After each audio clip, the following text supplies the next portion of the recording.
Salut tout le monde.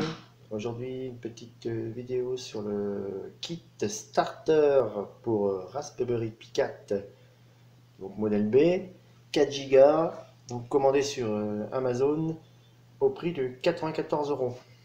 Voilà, donc je vous montre un peu la bête. Vous le déballez et voir un petit peu ce qu'il y a dedans.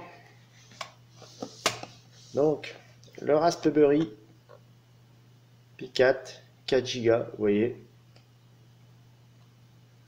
Ensuite, nous avons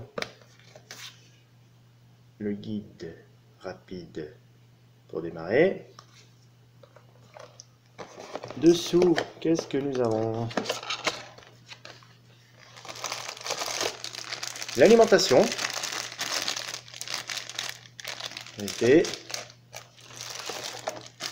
Un câble mini HDMI classique. Le boîtier de démarrage.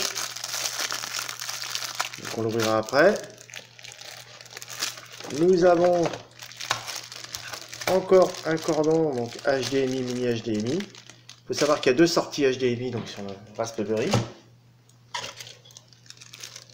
Un ventilo.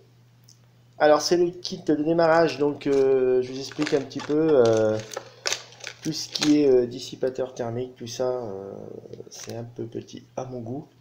Donc on verra peut-être pour y améliorer après, sachant que le Raspberry 4 chauffe un petit peu quand même. Donc à voir. Un adaptateur avec une carte 32 Go, très bien. Et le petit tournevis de montage. Alors, le Raspberry, je l'ai ouvert. Petite notice.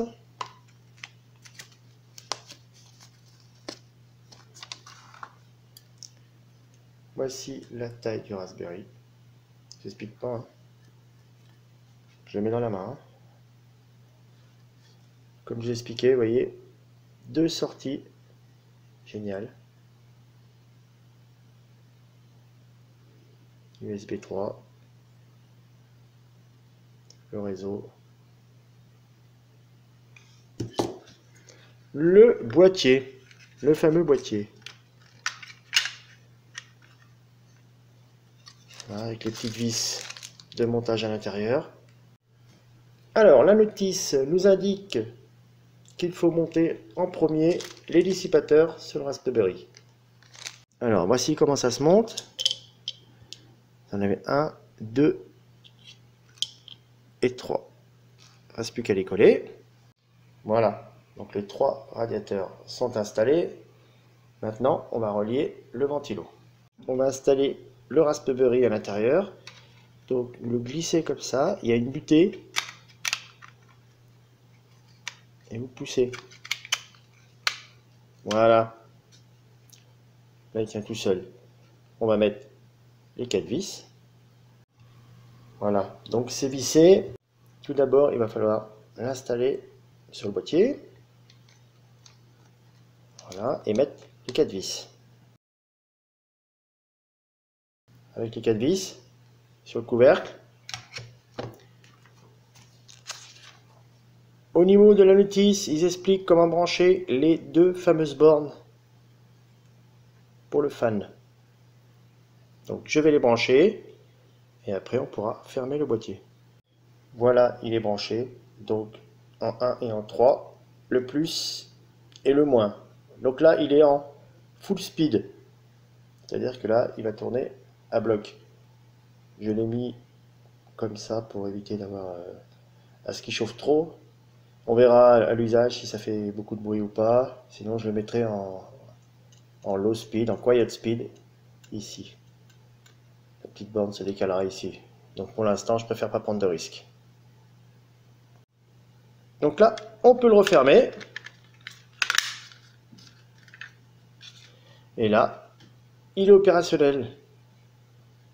Voilà, avec toutes les connectiques devant et tout. La micro SD qui vient ici. Voilà, après installation donc de Batocera 527, comme vous pouvez le voir, dernière version. Donc j'avais une micro SD de 128 Go. Donc il me reste encore, vous voyez, j'ai 17% utilisé. Alors on voit que le P4 il chauffe un petit peu quand même, 50 degrés. Bon, après ça reste correct. Il n'est pas overclocké en plus. Mémoire disponible 3000, voilà, type de processeur. Voilà, nombre de processeurs 4. Et ça c'est une grosse différence. Et fréquence 1500 MHz. On va se quitter sur cette vidéo. Donc j'espère que ça vous aura fait découvrir le P4, donc le kit starter, pour vous voyez, donc moins de 100 euros. Donc je vous dis à bientôt et puis bonne émulation. Ciao.